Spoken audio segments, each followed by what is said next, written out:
اعوذ باللہ من الشیطان الرجیم بسم اللہ الرحمن الرحیم۔ الف لام را یہ حروف مقطعات ہیں، اور یہاں نوٹ کر لیجئے کہ اس سے پہلے الف لام میم الف لام میم الف لام میم صاد، یہ جو تین صورتوں کا آغاز ہوا ہے وہاں پر حروف مقطعات پر آیت مکمل ہو گئی تھی، یہاں آیت نہیں ہے۔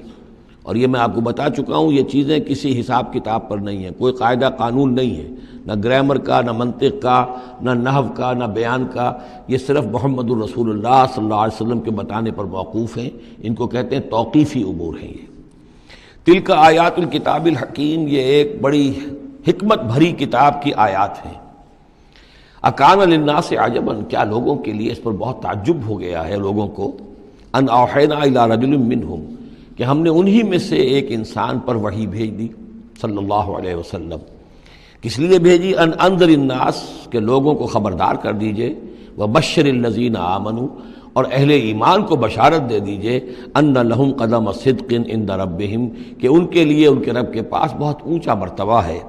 قال الکافرون ان ھذا لساحر مبین، اس پر کافروں نے یہ کہا کہ یہ تو ایک کھلا جادوگر ہے۔ یعنی اس میں کون سے تعجب کی بات تھی؟ اللہ کی قدرت ہے، اللہ کا فیصلہ ہے، اللہ نے انسانوں میں سے ایک کو چنا ہے، پسند کر لیا ہے، اس کے پاس اپنی وحی بھیجی ہے، اسے مامور کیا اس خدمت پر کہ جو صحیح راستہ اختیار کر لیں انہیں بشارت دیجئے، اور جو غلط راستے پر اڑے رہیں ان کو خبردار کر دیجئے۔ وہی لفظ دو، بشیر اور نذیر، یہاں پر بھی آ رہے ہیں۔ ان ربکم اللہ الذی خلق السماوات والارض فی ستۃ ایام، یقیناً تمہارا رب وہ اللہ ہے جس نے آسمان بنائے اور زمین بنائی 6 دنوں میں۔ ثم استوى علی العرش، پھر وہ عرش پر متمکن ہو گیا۔ یدبر الامر، اور وہ تدبیر کرتا ہے اپنے معاملے کی۔ یہ میں نے ایک دفعہ آپ کو بتایا تھا، شاہ ولی اللہ دہلوی رحمۃ اللہ علیہ کی شرح آفاق کتاب ہے حجت اللہ البالغہ، اور اس کا جو پہلا باب ہے تو اللہ تعالیٰ کے 3 افعال کا انہوں نے اس پر بحث کی ہے۔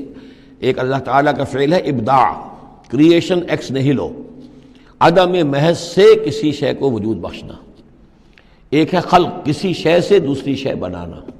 تیسرے تدبیر، یدبر الامر، اب اس میں تدبیر فرما رہا ہے، اس کے اپنے نقشے ہیں، اپنی پلاننگز ہیں، اپنی مشیت ہے، اس کے مطابق اس نظام کو چلا رہا ہے۔ ما من شفیع الا من بعد اذن، نہیں ہے کوئی بھی شفاعت کرنے والا مگر اس کی اجازت کے بعد۔ اب یہاں وہی سورہ بقرہ میں جو آیت الکرسی میں آیا تھا استثناء کے ساتھ شفاعت کا اس بات، وہ یہاں بھی ہے۔ ذالکم اللہ ربکم، وہ ہے اللہ تمہارا رب، تمہارا مالک، تمہارا آقا، فاعبدوہ، بس اسی کی بندگی کرو، اسی کی پرستش کرو۔ افلا تذکرون، تو کیا تم نصیحت اخذ نہیں کرتے، دھیان نہیں کرتے؟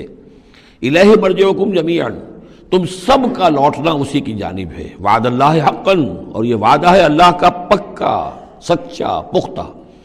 انہ یبدأ الخلق ثم یعیدہ، وہی ہے کہ جو پہلے پیدا کرتا ہے خلق کو پھر وہ اعادہ کر دے گا۔ یعنی یہ کہ اگر پہلی مرتبہ پیدا کرنا اس کے لیے مشکل نہیں تھا تو دوسری مرتبہ کرنا کیوں مشکل ہو جائے گا؟ یہ تو بڑی معقول بات ہے۔ کسی بھی کام کو کرنا پہلی مرتبہ زیادہ مشکل ہوتا ہے، دوسری مرتبہ کرنا آسان ہوتا ہے۔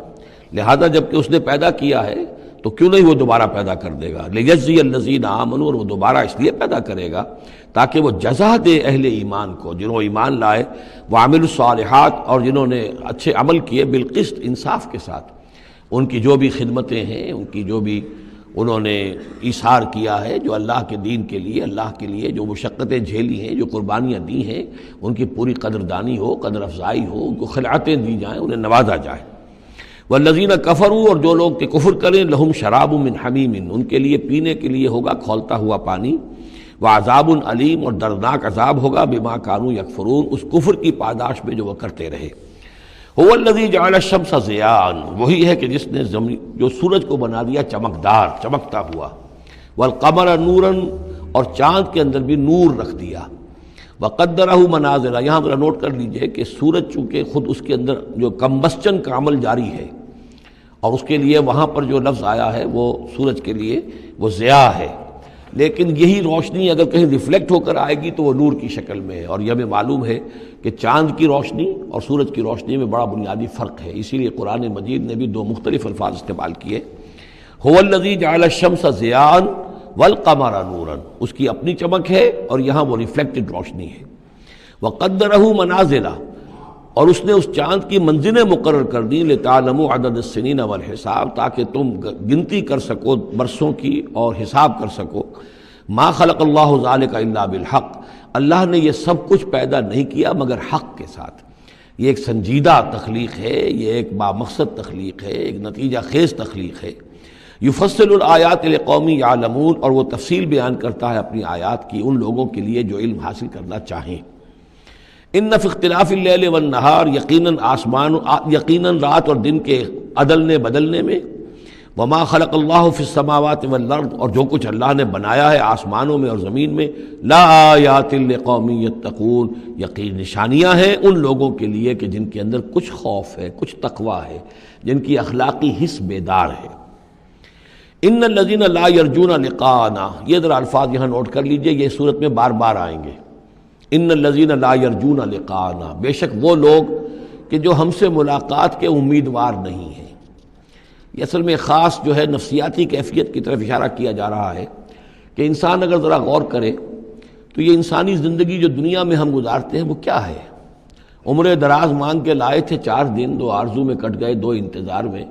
یہ عمر جتنی بھی ہوتی ہے کچھ حصہ جو ہے وہ شروع کا وہ ناسمجھی میں گزر گیا، بچپن کا کھیل کود ہے وہ نکل گیا، ابھی شعور آیا ہی تھا، جوانی آئی، طاقت آئی کہ کچھ ہی عرصے کے بعد بڑھاپا طاری ہو گیا، کہ لا یعلم من بعد علم شیئا۔ تو کیا بس زندگی یہی زندگی ہے؟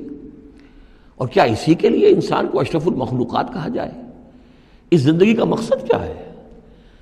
انسان جو بھی غور کرے گا سوچے گا کہ تو ہی ناداں چند کلیوں پر قناعت کر گیا، ورنہ گلشن میں علاج تنگی دامہ بھی تھا۔ زندگی صرف یہ زندگی نہیں ہے، تو اسے پیمانہ امروز و فردا سے نہ ناب، جاویداں پہم دواں ہر دم جواں ہے زندگی۔ یہ زندگی تو بڑی طویل ہے، بہت طویل ہے۔ انسان اشرف المخلوقات ہے۔ یہ تو عارضی سا ایک وقفہ ہے، اللہ تعالیٰ نے ہمارا امتحان لینے کے لیے خلق الموت والحیاۃ لیبلوکم ایکم احسن عملا۔ اصل زندگی جو ہے وہ تو بڑی طویل ہے، اصل زندگی وہ ہے ان الدار الآخرۃ لہی الحیوان لو کانوا یعلمون۔ اصل میں تو آخرت کا گھر جو ہے وہ ہے اصل زندگی، کاش کہ انہیں معلوم ہوتا۔ لیکن کچھ لوگ ہوتے ہیں جن کے ذہن اتنے محدود ہیں، جن کی سوچ اتنی محدود ہے، جن کا افق ذہنی جو ہے اس قدر تنگ ہے کہ وہ اس پر بھی مطمئن ہیں، ریجھے ہوئے اس زندگی کے اوپر، مطمئن ہیں، لگے ہوئے اسی میں، مگن ہے اسی میں، بلکہ کہنا چاہیے گم ہو گئے اسی میں۔ کافر کی یہ پہچان کہ آفاق میں گم ہے، اور مومن کی یہ پہچان کہ گم اس میں ہے آفاق۔ تو ان الذین لا یرجون لقاءنا، وہ لوگ جو ہم سے ملاقات کے امیدوار ہی نہیں، ورضوا بالحیات الدنیا، اور وہ دنیا کی زندگی پر راضی ہو گئے، مطمئن ہو گئے، واطمأنوا بها، اس پر مطمئن ہو گئے، والذین هم عن آیاتنا غافلون، اور جو ہماری آیات سے غافل ہیں، دیکھتے ہی نہیں۔ کھول آنکھ زمین دیکھ، فلک دیکھ، فضا دیکھ، کس کو موقع ملتا ہے؟ نہ زمین دیکھنے کا، فلک دیکھنے کا، فضا دیکھنے کا۔ آدمی اپنے چکروں میں، اپنے ہی معاش کے دھندوں کے اندر اس طریقے سے مصروف ہوتا ہے کہ آفاقی یا انفسی آیات کی طرف توجہ کرنے کا وقت ہی نہیں ملتا۔ اولئک مأواہم النار، یہ وہ لوگ ہیں کہ جن کا ٹھکانہ آگ ہے۔ بما کانوا یکسبون، اس اپنی کمائی کی بدولت کی جو وہ کر رہے ہیں۔ ظاہر بات ہے کہ جب نہ اللہ کی طرف دھیان ہے نہ آخرت کا دھیان ہے تو پھر کیا کریں گے؟ بابر بیش کوش کے عالم دوبارہ نہیں، حلال سے، حرام سے، جائز سے، ناجائز سے، جس طرح بھی کوئی جھوٹی مسرت حاصل کی جا سکے، کوئی عارضی سی خوشی حاصل کی جا سکے، کوئی دل کو بہلانے کے لیے کوئی کھلونے حاصل کیے جا سکے، آدمی اسی میں لگا رہے گا۔ ان الذین آمنوا وعملوا الصالحات یہدیہم ربہم بایمانہم، یقیناً وہ لوگ جو ایمان لائے اور جنہوں نے نیک عمل کیے ان کو ہدایت دے گا ان کا رب ان کے ایمان کے ذریعے یا ان کے ایمان کے باعث، ان کو پہنچا دے گا کہاں؟ تجری من تحتہم الانہار، ان کے نیچے نہریں بہتی ہوں گی، فی جنات النعیم، نعمتوں والے باغات میں۔ دعواہم فیہا سبحانک اللہم، وہ وہاں پر دعائیں کرتے رہیں گے اللہ سے، پھر بھی ان کی مناجات وہاں جاری رہے گی، جنت کے اندر بھی۔ سبحانک اللہم، اے اللہ تو پاک ہے، پروردگار تو پاک ہے، تو ہر ضعف سے، ہر عیب سے، ہر نقص سے، ہر احتیاج سے تو مبرہ ہے، منزہ ہے، اعلیٰ ہے، عرفہ ہے۔ تحیتہم فیہا سلام، اور آپس میں اہل جنت ایک دوسرے کو گریٹنگز کرتے رہیں گے، سلام، قیلاً سلاماً سلاما، سلام سلام ہی کی ہر طرف سے آوازیں آئیں گی۔ وآخر دعوانا ان الحمد للہ رب العالمین، اور ان کی دعا اور مناجات اس کا اختتام ہوتا ہے ہمیشہ اس بات پر کہ کل حمد، کل تعریف، کل ثنا اس اللہ کے لیے ہے جو تمام جہانوں کا رب ہے۔ صدق اللہ العظیم۔